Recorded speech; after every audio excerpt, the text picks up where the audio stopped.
We'll hear argument now in number 89-1433, United States against Sean D. Eichman et al., and number 89-1434, United States against Mark John Haggerty et al.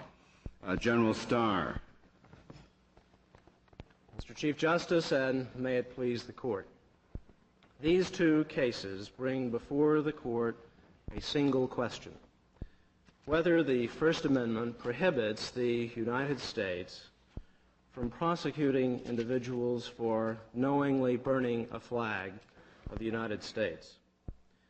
Two district courts, the United States District Court for the District of Columbia and the United States District Court for the Western District of Washington, held that the Flag Protection Act of 1989, passed by Congress in response to this Court's decision in Texas against Johnson, was unconstitutional as applied to the conduct of the individuals here. In both cases, it is undisputed that each of the appellees knowingly burned a flag of the United States and thus violated the statute. In our view, there are four reasons that argue powerfully in support of the constitutionality of this statute. First, Congress acted carefully and with great respect for this Court's decisions concerning flag protection statutes. It took seriously the Court's express statement in Texas against Johnson that the inquiry there was bounded not only by the facts of the case, but by the state statute there in question.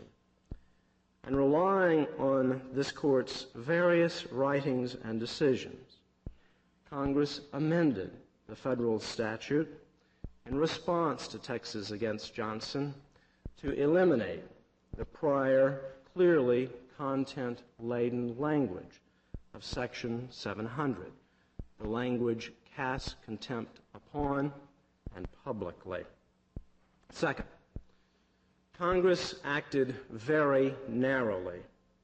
It focused, as this Court said in Smith v. Gogin, that it could lawfully do on certain specific areas of conduct where legislative latitude is greater.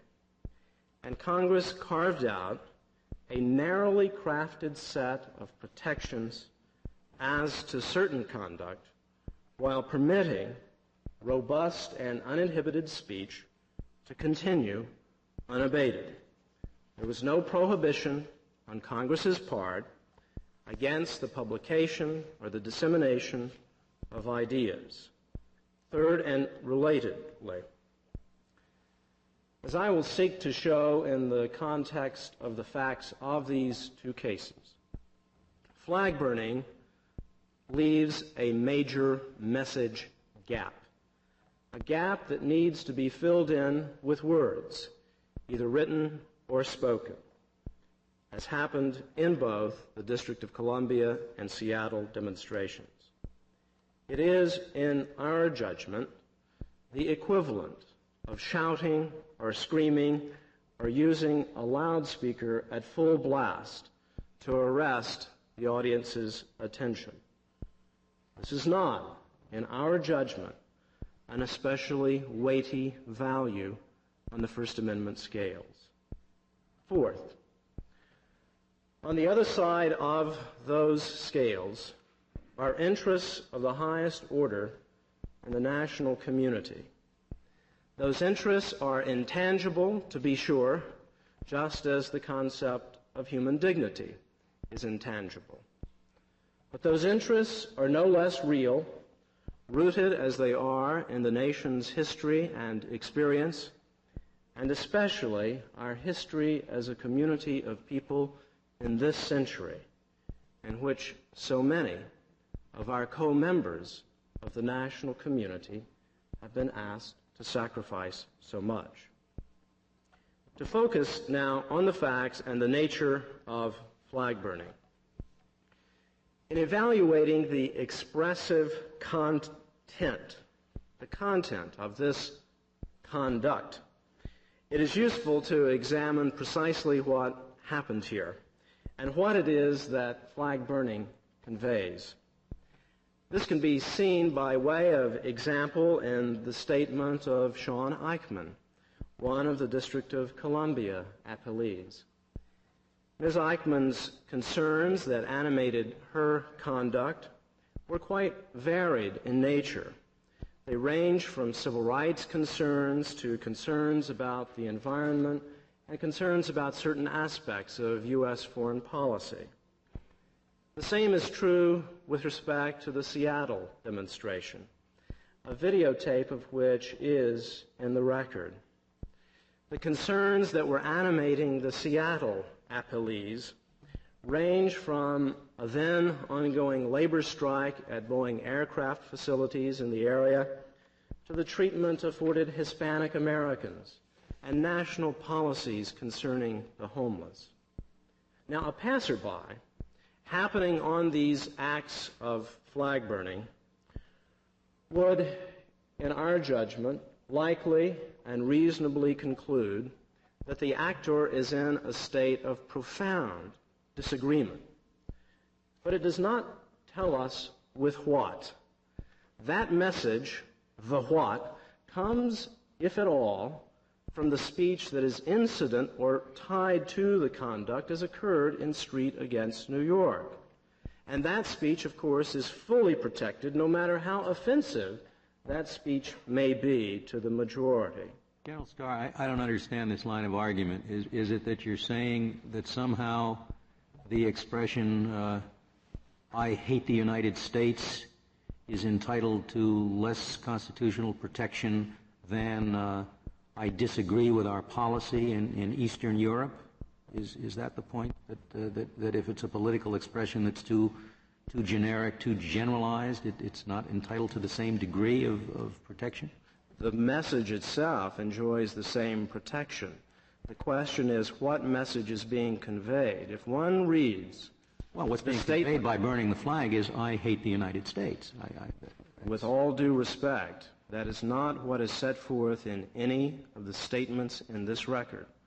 What was animating the conduct in this case is, as set forth in the statements in the record, they are in the joint appendix, and with respect to Carlos Garza, his concern, as he stated in his statement, was with the treatment afforded Hispanic Americans. Not a word about hating the United States. By reason of which he felt so strongly about it that it moved him to have feelings of animosity towards the country. Well, what else does surely burning the flag conveys something. What do you think it conveys if it does not convey the notion that for whatever particular reason it may be, I am in opposition to this country? I think that assumes too much, with all respect. When Mr. Street burned the flag at issue in Street Against New York, his stated concerns were with the failure to provide protection to James Meredith. General Starr, I wonder if, given Justice Scalia's interpretation of the obvious meaning of this conduct, maybe you should try to ban it on the grounds that it's misleading speech. It may, in fact, say too much, and more than the actor intended to convey, if, in fact, Justice Scalia is correct. But what are you saying that it's an invalid form of protest? In our judgment, it is conduct, and conduct gives much greater latitude to Congress as long as Congress does not do as the state of Texas did in Texas against Johnson, and that is pass a statute that was not viewpoint neutral. The way Texas versus Johnson was presented to this case, to this court, was that a conviction in that case depended upon the communicative impact. That is not so here. An individual runs afoul of this statute regardless of what message, if any, that individual is seeking to convey. It is the conduct, the 6 enumerated prescribed acts that are forbidden regardless. Well, suppose we uphold the statute and sustain your position. And on sentencing, a district judge said, because you have outraged the community, because your protest was so public, because you have offended so many, I'm going to give you a harsh sentence. Is that a proper exercise of the sentencing function? I think that's one of the reasons Congress saw fit to pass the reform statute that has given us sentencing guidelines. That is precisely the sort of concern. Well, I don't know if it's in the guidelines or not, but suppose that permissibly within the guidelines the district court said that. Would that be constitutionally permitted? As long as it were within the statutory maximum, I believe it would be constitutionally permitted, yes, as long as it's within the maximum. Isn't that precisely what we said could not be done in the Gregory case? Well, what it seems to me that is going on here is that Congress has focused on a specific act of conduct. It is said, why is it that we are prohibiting this conduct? It is because this symbol is important to us as a nation. And Congress, in fact, protects things that are important to the nation in a variety of ways, by virtue, at times, of its symbolic importance. But what we have learned from Texas against Johnson and other decisions is that those protections, those prohibitions, cannot be tied to the specific viewpoint. As to the discretion that is afforded to a district judge in taking in a wide variety of circumstances, I think that raises a whole host of considerations that do not obtain with respect to a Congress or a state legislature making the policy determination. This is important to us because of its symbolic value. And we can protect it not against criticism, And in your district judge hypothetical, there may be that danger. But that is not so here. Congress read this Court's decision very carefully, very respectfully, as well as prior indications from this Court, most clearly stated in Smith against Gauguin, that nothing prohibits a legislature, as long as it avoids vagueness concerns, nothing prohibits a legislature from providing physical protection to symbols. In the legislative history, it was quite clear that Congress had presented to it by eminent scholars examples of exactly this kind of protection.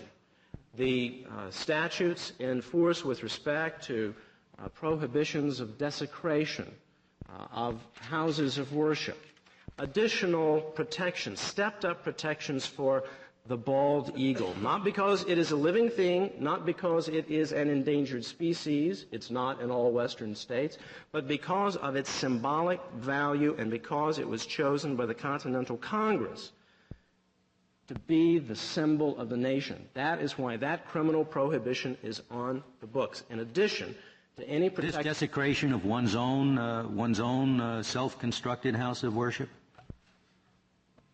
It may very well. You think that would be allowed? I think that raises the same question we have here. I don't think so. With all due respect, I think, and I would urge the Court, in considering this entire issue of the protection of symbols. This isn't just flags; it's the protection of symbols.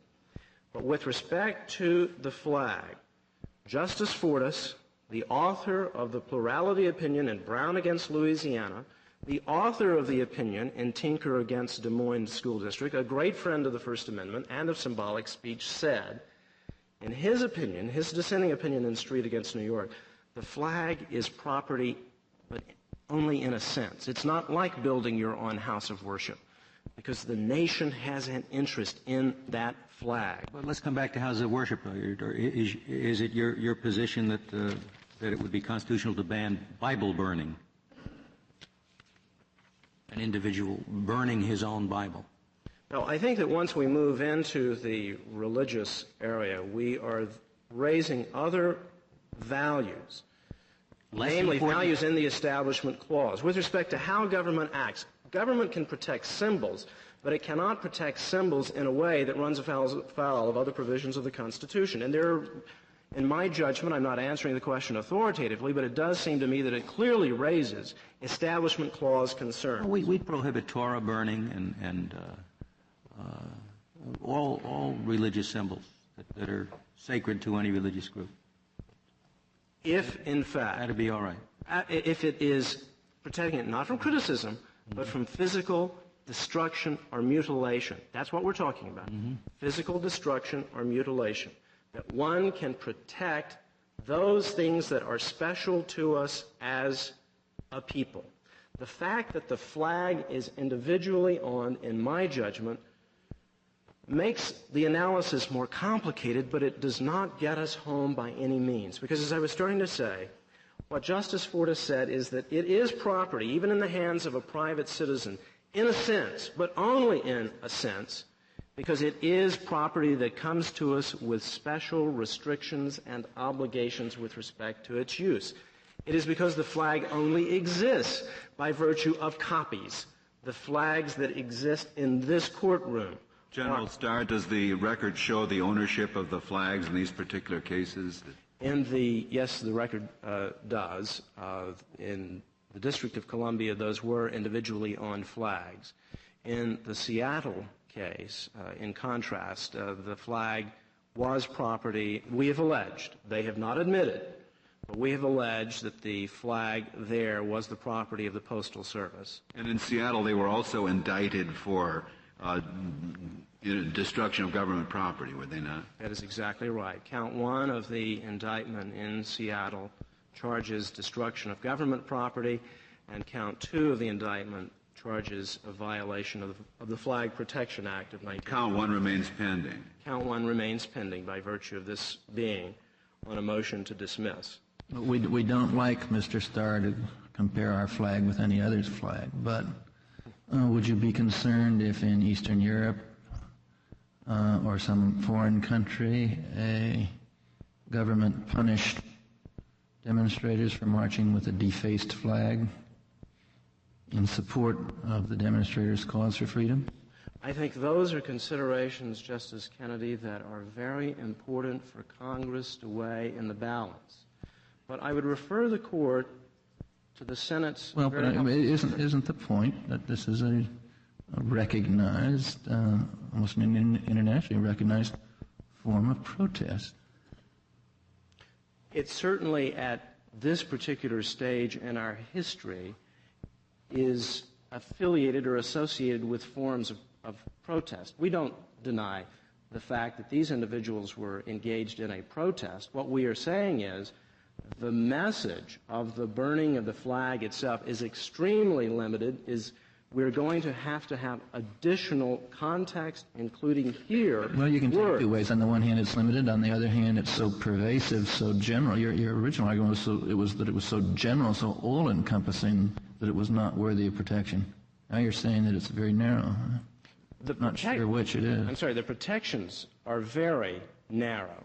In response to this Court's statements time and again, and certainly intimations in opinions of the Court, that the physical integrity of the flag could be protected as long as, now with Texas against Johnson, it's done in a viewpoint-neutral way. One cannot punish a flag protester because he or she is expressing outrage about policies to the country.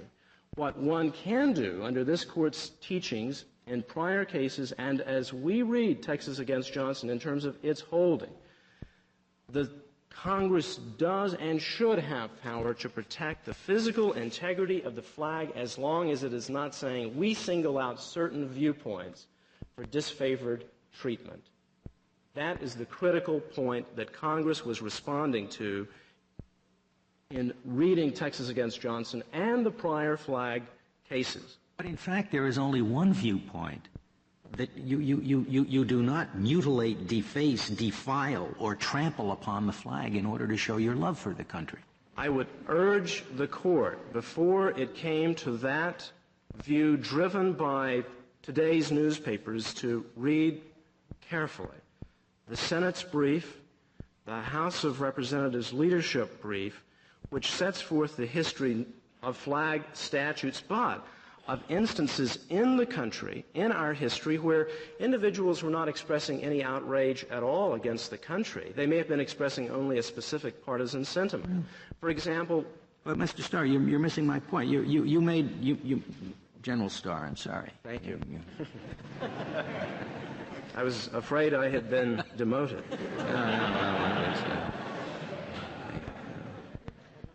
You started by pointing out to us that Congress had taken out of the original Section 700A the phrase "casts contempt upon the flag."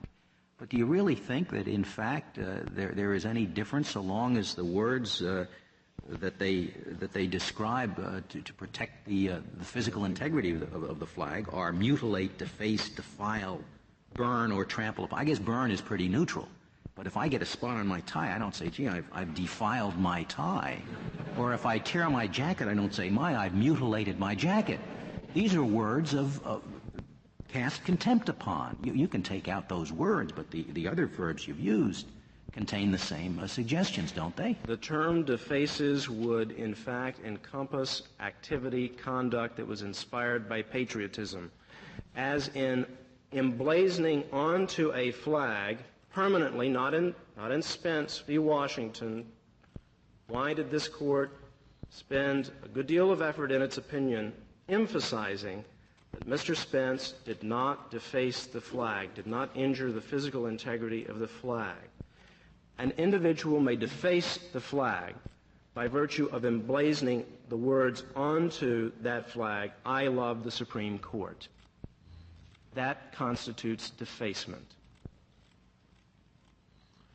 Well, General, I thought that at the outset you suggested that burning this flag really didn't have any message of its own anyway in this case, on the facts of this case, that there was just a flag burning to call attention to some other messages that had nothing to do with the flag. It was just like you burned anything else at the site.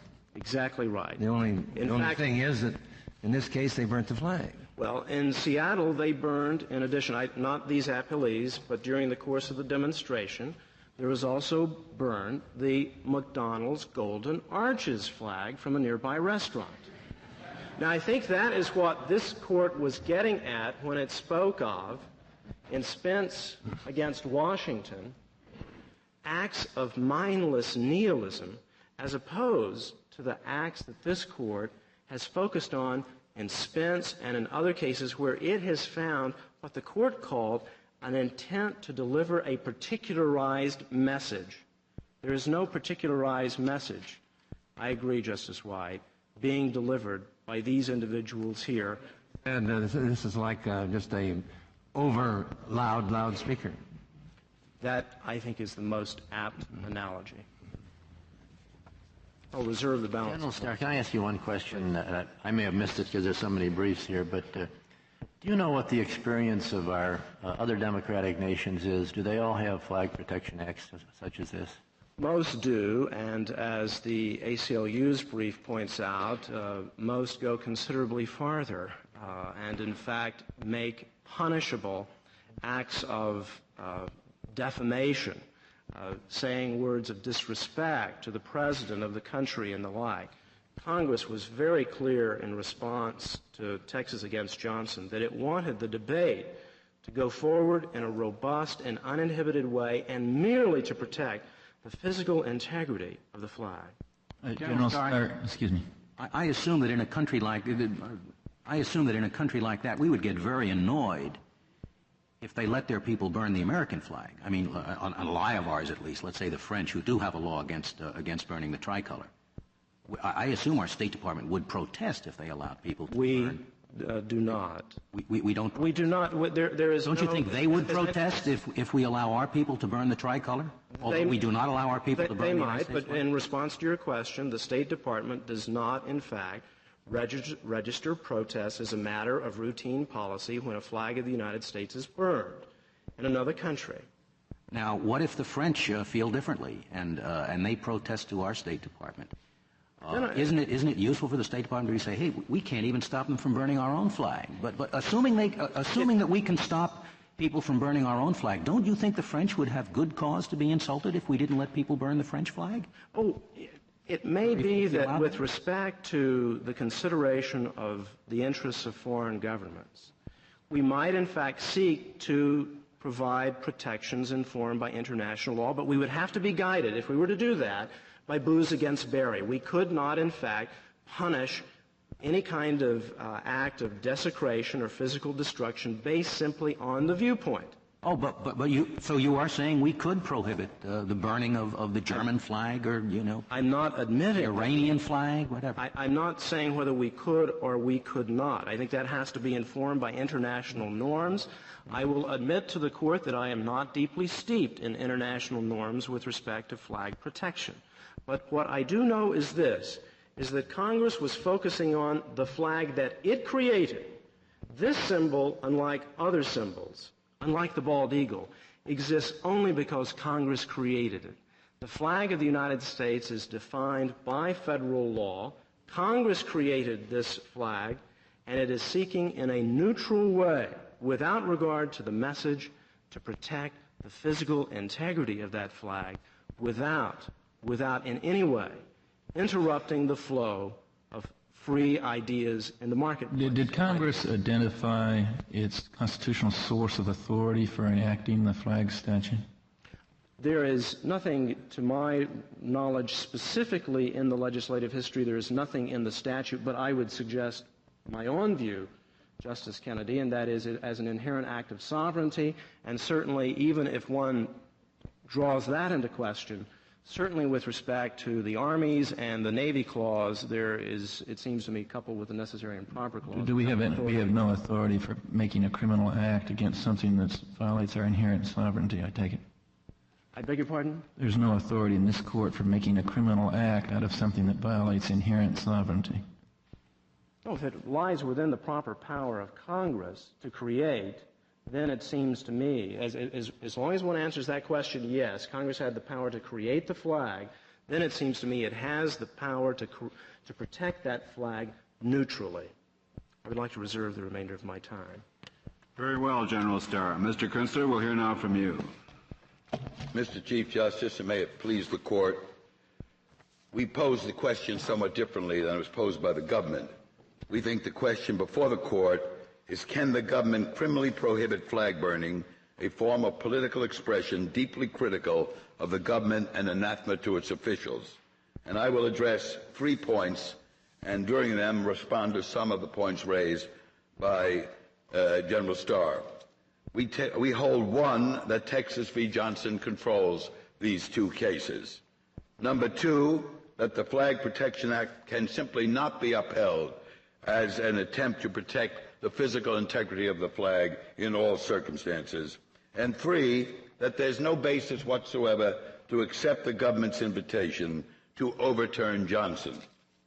On the first point, that Texas v. Johnson controls, all parties have conceded that the defendant's conduct below was expressive enough to raise First Amendment concerns, and I don't think there's any argument on that.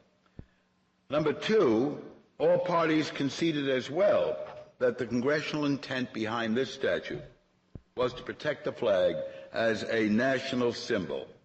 And by definition, the governmental interest was only harmed by conduct expressing some message of disrespect or dissent, as indicated by Justice Scalia. In other words, the interest was related to the suppression of free expression, ergo, the strict scrutiny rule applies. And then lastly, that the government interest in preserving this symbolic value is not a compelling interest to justify a criminal penal statute and jail flag burners. That's what Johnson held. Now, the Court, I must say to the Court, in rereading what I said last time in the Texas v. Johnson case, I want a little mea culpa in responding to Justice Stevens, I believe. I said that the government had no legitimate interest in enacting any legislation about the flag. I think I was wrong in that respect, and this Court, of course, did not adopt that argument, and I think rightly so. I am persuaded that there are things the government can do with reference to the flag. They can do many things to persuade people to respect it, to fly it, to indicate how it should be flown, to indicate the dimensions, to indicate the type of flag it should be and how it should appear. And they do that in part under Title 36 U.S.C. 173 to 177. But they cannot do it in a penal way. So I express my mea culpa here in response to that question a year ago that Justice Stevens asked of me. They have a legitimate right to regulate the flag, but not under a penal statute. Now, the government is now arguing, apparently, that there's now a compelling interest that they have in the flag because they passed a new act, because a new act was enacted and became effective on October 28th of last year. If the court were to accept that argument, that the mere adoption of a new act would mean that you would reverse yourself in Texas v. Johnson, then I think it would require reversing Marbury against Madison. That's not a sufficient reason, merely because Congress says that it is now enacting a new act in an attempt, direct attempt, to get around Texas v. Johnson. And I call the court's attention that when Johnson was decided, there was a prior federal statute on the books itself. They already had enacted an act, and this court was quite conscious of the prior Section 700 of Title 18.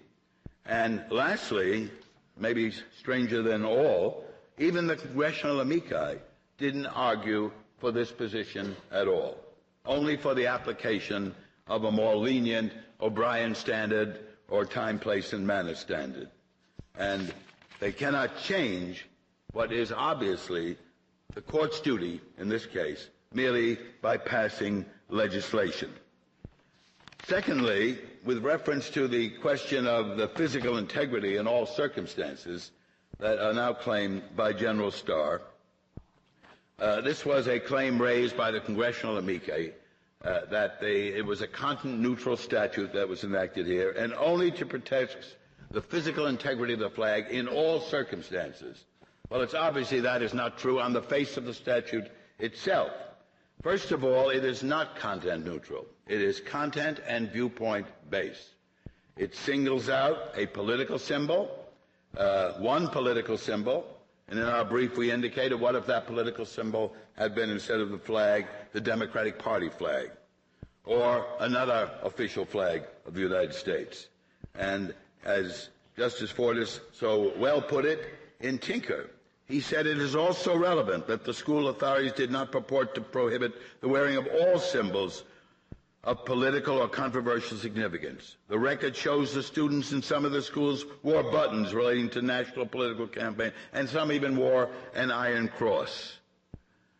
The order prohibiting the wearing of armbands did not extend to these. Instead, a particular symbol, black armbands, worn to exhibit opposition to this nation's involvement in Vietnam, was singled out for prohibition. Clearly, the prohibition of expression of one particular opinion is not constitutionally permissible. So it is a content-based statute. It singles out one particular political symbol, just as in Stromberg, the red flag was singled out as one particular political symbol.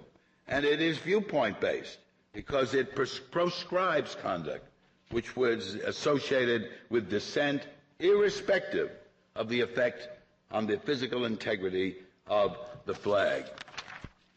It permits, as the court knows, conduct which shows respect, and that is the ceremonial burning of a flag, which was put in there in order not to penalize patriotic groups who burned the flag, old and soiled flags, and burnt them in a ceremonial fashion.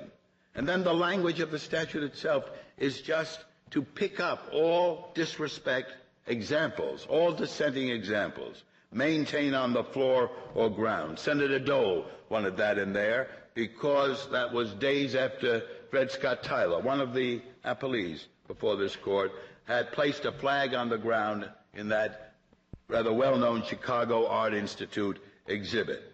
Physically defiles, that was Senator Wilson's contribution to this statute, and he said that's for acts that do not do permanent harm to the flag. Senator Biden said in response to that, well, we have defaces in there. We don't need defiles, but both defiles and defaces went into the statute. And both Senators Biden and Wilson referred to conduct that does not do permanent damage, but injures the flag as a symbol. And the word defile has a dictionary meaning of dishonor.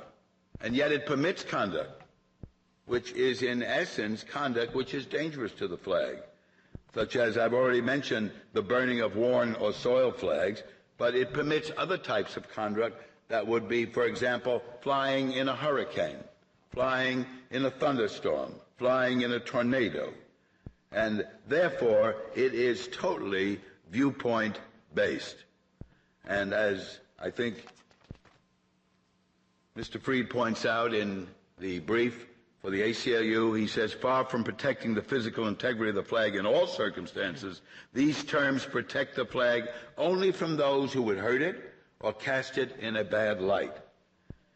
And any statute, I submit to this court, even one designed to protect physical integrity, in all circumstances, would be content-based, because Congress' interest is ultimately indistinguishable from the flag's symbolic value. Why protect... Mr. Kunstler, excuse me. Can you... oh, pardon me. Thank you. Could the Congress prohibit the use of the flag for commercial purposes? Let's say a law preventing printing the flag on beer cans. I think myself that could be, and we've had decisions in that Well, that's worried me. Why does that differ from your case? Well, I think when you're dealing with commercial use of the flag, you're not expressing an idea that I think is worthy of protection under the First Amendment. This is not expressive conduct. It's expressive only in a commercial sense, and this court has never held commercial speech to have that value. I don't know. It's expressive. Yeah, I see what's bothering you, because it's the same thing on the surface of it. But it is not expressive, to me, the expressive conduct which the First Amendment stands for. What about it's unworthy of First Amendment protection. What about an American automobile company that wanted to urge people to buy American cars rather than Japanese cars, and could do so more effectively if they interspersed replicas of the flag throughout their ads regularly? Why wouldn't that be protected? Justice Stevens, I don't think that's a worthy purpose. That's a commercial purpose as far as I'm concerned. You're reading into it as sort of a patriotic purpose. They also think it'll help the American economy, say, to do that. I know, but also help the company itself, too. Sure. So I think that, to me, that's a Well, maybe the people who burn these flags thought they'd get something out of it, too. Will that mean they lose their rights? No, but the people that burnt these flags were, I think, under the First Amendment, resorting to politically expressive conduct, politically expressive sentiments that are not present in your example. The only thing that makes your example different than Justice Scalia's is that you are putting into it a competition between American and Japanese cars and giving that a patriotic tinge. But I think it's still commercial speech. So you think if a bunch of college kids at a fraternity party just get together and say, just for a kick, let's burn an American flag, and they're really not expressing any idea, then the statute would be okay as applied to No, I don't think so. I think the statute both on I thought that's what you just said, that it all hinges on whether you're expressing a political idea or not. No, I think the statute is, on its face, is unconstitutional. And I think that if a bunch of college kids burn an American flag, you'd come under the facial aspect of the Constitution, of the statute. That would be facially unconstitutional. Doesn't differentiate. No, I thought vague. It's not facially invalid if there is a situation in which its application would be all right. And if its application would be all right as applied to these college students who have no political idea, they're just having a grand old time. They burn a flag. It's facially invalid because the student doesn't know, on the vagueness argument or the over-breath argument, doesn't know, one, what is the flag of the United States? There are many flags of the United States. And doesn't know that the conduct itself is prohibited. I would put it on the grounds that it would be facially invalid. Now, on the ground that you're mentioning, that college students, well, I'd say it's not this case anyway. I guess that's the best way to worm out of this. If I have to worm out, that's the way I'm going. It's not this case. It's a hypothetical, and it's not this case. Here, there is no question, as General Starr indicates, about the political message. You're making a facial attack, aren't you? I thought your attack was facial. We're making a facial attack. You just want us to let your clients off and say, in other situations, it may be all right, but here it was no good. Well, I think that was the argument you were making. But well, in Texas v. Johnson, we also made a facial attack, and this court, as the district courts below, did not go into the facial aspect of the statute. They decided, as you did in Texas v. Johnson, on the as applied standard. So if a person burn a flag in order to stay warm on a cold winter night, you would in order to get your client off on those facts, you would have to get into overbreadth. You'd have to get into the facial aspect of it. But that, again, is not this case. But this case is a case involving a special message, as I understand it. And what was that message? Well, there were a number of messages. They issued. Which one do they convey by burning the flag? I think they convey them all. They're saying that in burning the flag that they don't like what the United States is doing or stands for, either on domestic or foreign policy. They all broke it down into specifics. One didn't like the treatment of Mexican Americans. One didn't like the treatment of women. One didn't like United States military involvement abroad. There were many. But the burning of the flag, which doesn't specifically say each one of those, that was the argument, I guess, that it doesn't General say any Starr, one of them, it says all of them. Is that what you're saying? General Starr made that, well, it's one or all. It's one or all. No one seeing the flag burn could fail to get the flag burning. How do I know which one it is? Well, or is that irrelevant? It's only irrelevant in the sense there are documents being handed out, flyers, declarations, that a person will read, and he'll know from that the burning of the flag exhibited dissatisfaction. He'll know initially that the burning exhibited a dissatisfaction. That person doesn't like something the United States is doing. And then it's call this number and we'll tell you why we burned the flag. Hand out telephone numbers. Call this number and we'll tell you what the message is. Well, they did give the messages out why they burnt the flag. But the burning of the flag itself, I think, even without a message, would convey a message. See, General Starr says, essentially, that the burning of the flag by itself carries no message. How do you know what they're burning it for? And so on. But in essence, that's true. His argument could prevail in any nonverbal demonstration. How do you know why anybody is doing anything with a nonverbal expression? What if they drew a picture of Uncle Sam being hanged, for example, a caricature? How do you know what the express purpose is? But that's true of all nonverbal communication. And his argument would prevail, or would be the same, I guess, for all nonverbal expression. And you can't relegate nonverbal expression to the scrap heap. Well, why just why do you limit to nonverbal? It's verbal too. I mean, I assume you're free to say, down with the United States, or down with Germany, or down with anybody you want, right? That's why you burn the flag. Oh, no, not even burning. I mean, even with verbal expression, you don't have to be precise in order to be protected, do you? That's true. You do not have to be precise. But with nonverbal, where you have imprecise situations, burning a flag, the burning of the flag, I think, is significant, and it doesn't need a prefatory explanation of why and each reason why the flag is being burned. In this case, you have it. The record has it. You have the declarations, and you have the flyers in the record. Mr. Kunstler, suppose that a defendant broke into government property in violation of a valid statute, took a government flag, burned the government flag, and was charged for breaking and entering and for destroying government property, not a flag statute at all.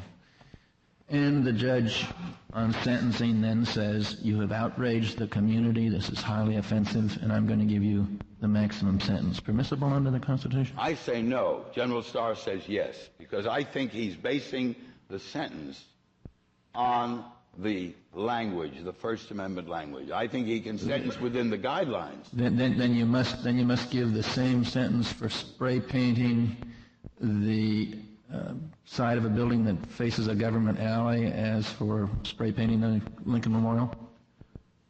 Within the guidelines, I think the judge can give anything. I'm assuming that it's all within the guidelines, but he gives a maximum because people are outraged, they are offended, and the conduct was very public. If he says that. He says that. If he says that, I think it's unconstitutional. But that happens in sentencing all the time. And based on your rule, it has to be the same sentence for spray painting the side of a government building that faces an alley and spray painting the Lincoln Memorial. No, it doesn't have to be the same because there are other factors to be considered under the Uniform Sentencing Guidelines. There's past record. There are other guidelines. No, I'm assuming everything is the same. Everything the same? Sure. I think enhancing the sentence because of the nature of the communication would be unconstitutional. And I would certainly appeal. What about the fact that it's public, that people are outraged, that this is highly offensive? I still think you're going on the language itself. You're enhancing not for the act, but for the language. And I think if you do that, I think it's unconstitutional. And I would appeal that sentence. General Starr thinks it's constitutional. But I don't think so.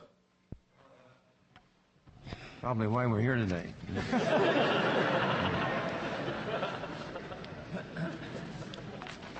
Now, with reference, I'm just wondering with reference to the invitation. Oh, by the way, before I leave the flag and I guess the position that this statue was designed solely to protect its physical integrity in all circumstances, I think I've shown that it does not.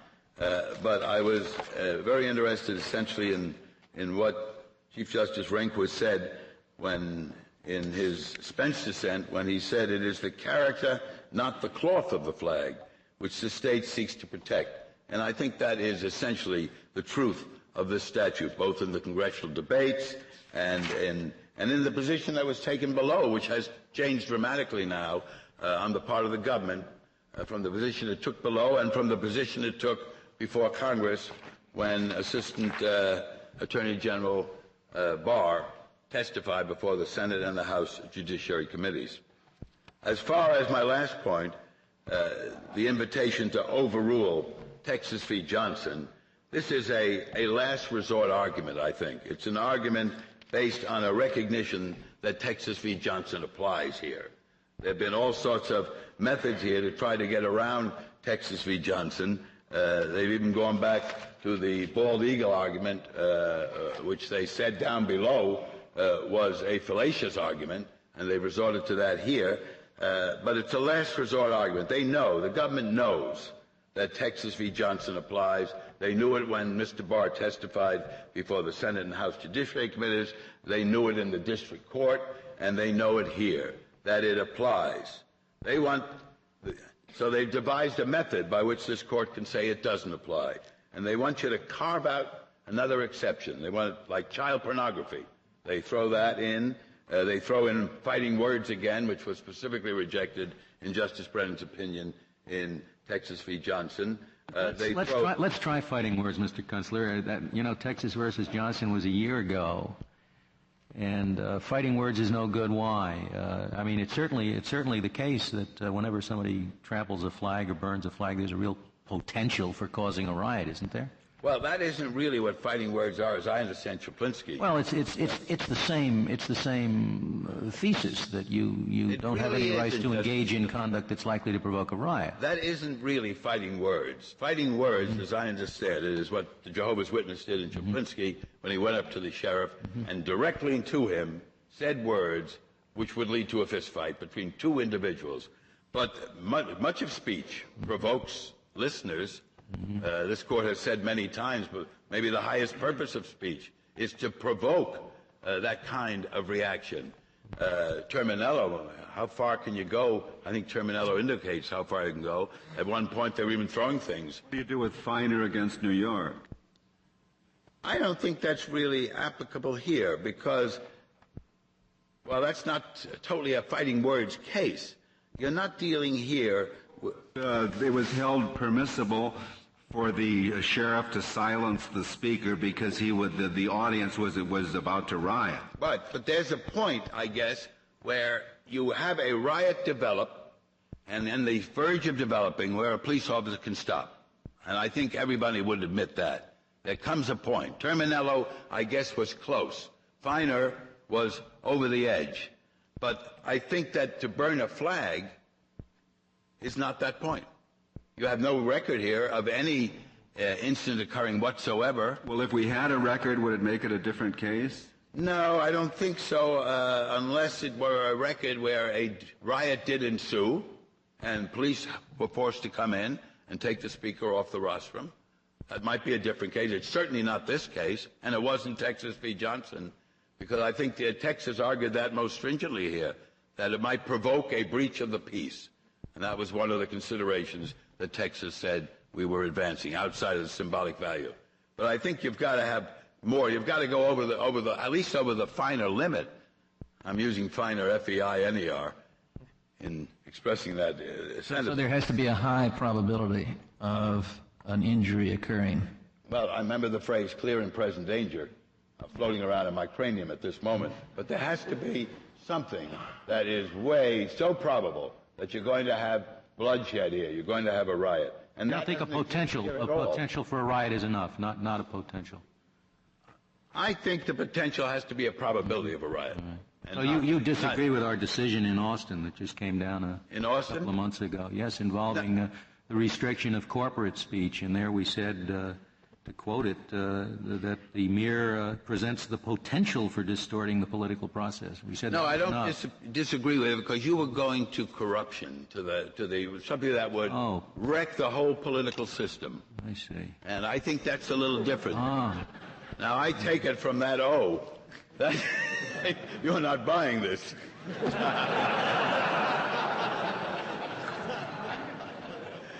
But I think essentially that's a different case too. It does involve First Amendment, no question about it, in Austin. And the compelling governmental interest was the prevention of the corruption of the entire political process. Just preventing desecration of the flag and well, you're using the word and defending the sensibilities of the American people. Well, I think that's a lot different than what you have in going to the corruption of the entire political system. I think you have something here that will offend a lot of people, maybe a majority of the American people. But you know what offends a majority today may not offend a majority tomorrow. We've had many things that offend people. Marching in Birmingham in 19... More specifically, the potential is for causing a riot. I mean, the potential is for physical harm to people. That's the potential we're talking about. It won't always... But that's a great potential whenever somebody does something like this to the flag. People get mad. Yeah, but Justice Scalia, there's always a potential in free speech. But it's got to go beyond. I think Justice Kennedy used the word probability. It has to go beyond the potential. That's what Texas argued here a year ago. And in this particular statute, the Congress interest in this statute had nothing whatsoever to do with breaches of the peace. Wasn't mentioned, didn't come up in the debates, and was really not the gravamen of what they were doing. Now, with reference to overruling Johnson, getting back to this argument that they're saying it's like defamation, it's like libel and slander, it's like obscenity, child pornography, and fighting words. I think that's where we stopped for a moment. With fighting words, they're trying to carve out another exception here. They're trying to say that flag burning is not protected activity. We should put it aside with child pornography and defamation and libel and slander and excise it from the First Amendment. That's what they're essentially what they're saying. The same kind of argument that I guess was rejected by this court in Cone against California. And in the area of political speech, a government cannot make judgments of what is overly offensive or unimportant speech. That simply cannot be done. The First Amendment was designed to forestall the majority, forestall their inclination to suppress what the government deems offensive at any one time or another. And at many times there have been many things that have been held to be offensive to various parts of our community or our national community, which this court has protected against government stopping it, arresting it, inhibiting it, or deterring it. I would just like to close with the fact that, number one, that respect for the flag must be voluntary, and we can understand people's enormous feeling for it. I think that's not difficult to understand, but it must be voluntary, and once people are compelled to respect a political symbol, then they are no longer free, and their respect for the flag is quite meaningless. And to criminalize flag burning is to deny what the First Amendment stands for. Just what was said in Texas v. Johnson. We do not consecrate the flag by punishing its desecration, for in doing so, we dilute the freedom that this cherished symbol represents. And I would just like to indicate that when I reread New York Times against Sullivan and reread Justice Brennan's words about the Alien Sedition Acts, it was just